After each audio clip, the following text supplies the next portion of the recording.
Magandang araw, math learners! Welcome back to our math tutorial. Ang lesson natin ngayon ay tungkol sa addition and subtraction of binomials using algebra tiles method or concrete and algebraic method or abstract. Let us have this example. Using the tiles, make a model for negative 5x plus 3 and 2x plus 2, then find its sum. Unahin natin ang unang expression.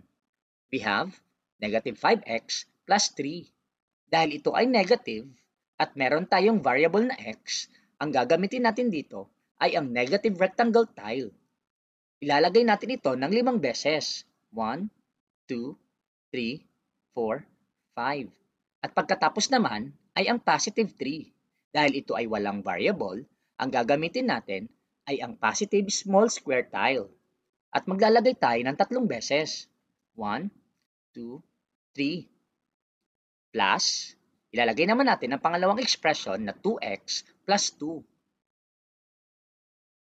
At unahin natin ang 2x.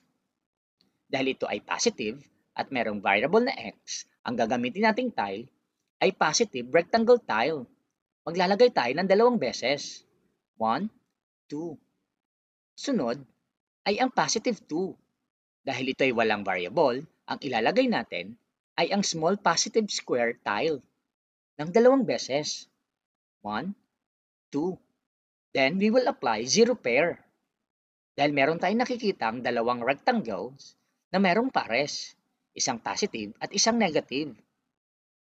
So, we have 1, 2. At yung mga natirang tiles, ito ang ating magiging sagot. So, meron tayong natirang 3 negative rectangle tiles at 5 positive small square tiles.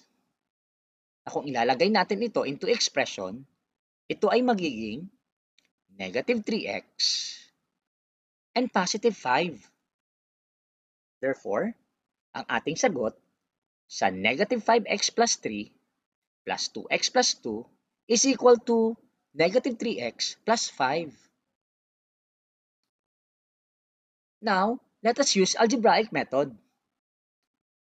Para mas madali natin itong ma-solve, kailangan natin isulat ang dalawang expression in vertical form. At pwede natin pagsamahin ulit ang mga magkakaparehas na terms. So we have negative 5 plus 2 equals negative 3. Then copy x. And then 3 plus 2 equals 5. So therefore, the answer is negative 3x plus 5. And let us proceed to our second example. Find the difference of 12x squared plus 4x and 4x squared minus 7x. Dahil ang ating operation ay subtraction, we're going to use KCC method. First, we have to write the expression 12x squared plus 4 minus 4x squared minus 7x. Para sa KCC method, unang step is keep the first group. Dahil ang ating first group ay ang 12x squared plus 4x, ilalagay lang natin ito ng parehas. 12x squared plus 4x. And second step, change the subtraction sign to addition. So from minus, papalitan natin ito ng plus. And the third step, we have to change the sign of the second group. So, from positive 4x squared, ito ay magiging negative 4x squared. At from negative 7x, ito ay magiging positive 7x. And now, we can solve the two binomials using combining like terms method. At ang kailangan lang natin gawin ay isulat ang dalawang binomials into vertical form. So ang unang group ay ang 12x squared plus 4x. At ang pangalawang group naman ay ang negative 4x squared plus 7x. Then let's get the sum. 12 plus negative 4, the answer is positive 8, then copy x squared. 4 plus 7, that is equal to 11, and copy x.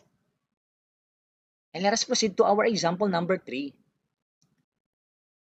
Para sa pangatlong example, we're going to combine addition and subtraction of binomials. So we have the quantity of a minus 5b minus the quantity of 6a minus 2b plus the quantity of 2a minus 3b. So by applying algebraic method, we're going to write the three binomials in vertical form. So we have a minus 5b.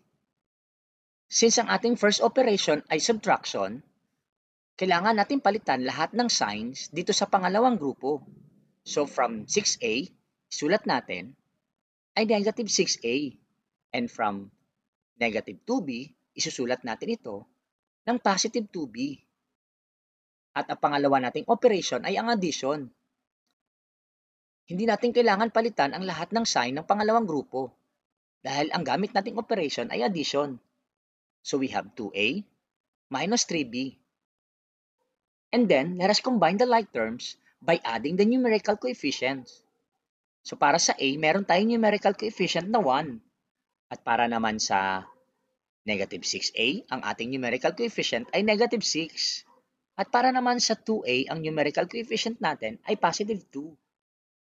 Then let's get the sum. Positive 1 plus negative 6. The answer is negative 5. Then negative 5 plus 2, the sum is negative 3. So ibig sabihin, ang numerical coefficient natin dito ay negative 3, then copy a.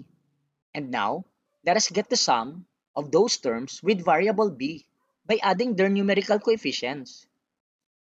Sa una, meron tayong negative 5. Pangalawa, meron tayong positive 2. At pangatlo, meron tayong negative 3. So negative 5 plus 2 equals negative 3.